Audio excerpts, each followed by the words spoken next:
ಅನೇಕ ಇತಿಹಾಸಕಾರರು ಹೇಳ್ತಾರೆ ಭಾರತದ ಹೆಣ್ಮಕ್ಳಿಗೆ ಸ್ವಾತಂತ್ರ್ಯ ಇರಲಿಲ್ಲ, ಭಾರತದ ಹೆಣ್ಮಕ್ಳಿಗೆ ಸಮಾನತೆ ಇರಲಿಲ್ಲ ಅಂತ.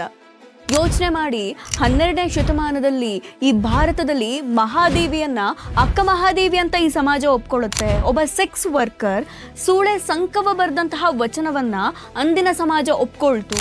ಹಾಗೆ ತನ್ನ ಗಂಡನನ್ನ ಲೇವಡಿ ಮಾಡಿದ್ದಕ್ಕಾಗಿ, ತನ್ನ ಗಂಡನ ಪ್ರಾಣಕ್ಕೆ ಅಪಾಯ ತಂದಿದ್ದಕ್ಕಾಗಿ ಕನ್ನಡತಿ ಬೆಳವಾಡಿ ಮಲ್ಲಮ್ಮ ಛತ್ರಪತಿ ಶಿವಾಜಿ ಮಹಾರಾಜರನ್ನೇ ಸೋಲಿಸ್ತಾಳೆ.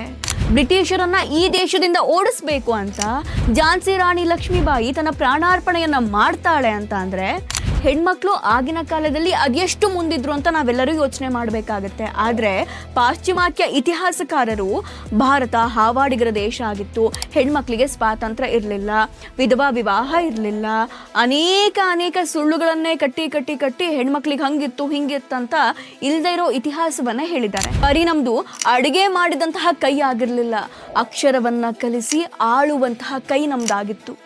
ಆದರೆ ಯಾವಾಗ ಆಕ್ರಮಣ ಆಯ್ತಲ್ಲ ನಮ್ಮ ದೇಶದ ಮೇಲೆ, ಮೊಘಲರು ಯಾವಾಗ ಆಕ್ರಮಣ ಮಾಡಿದ್ರು, ಬ್ರಿಟಿಷರು ಆಕ್ರಮಣ ಮಾಡಿದ್ರಲ್ಲ, ಆ ಆಕ್ರಮಣಕಾರರಿಂದ ಹೆಣ್ಮಕ್ಳನ್ನ ಸೇಫ್ ಮಾಡಬೇಕು ಅಂತ ಹೇಳಿ ಬೇಗ ಮದುವೆ ಮಾಡುವಂತಹ ಪದ್ಧತಿಗಳೆಲ್ಲ ಬಂತು. ಬಿಟ್ರೆ ಅಂದಿನ ಭಾರತದಲ್ಲಿ ಯಾವತ್ತೂ ಕೂಡ ಹೆಣ್ಮಕ್ಳಿಗೆ ಮೊದಲ ಆದ್ಯತೆ ಇತ್ತು.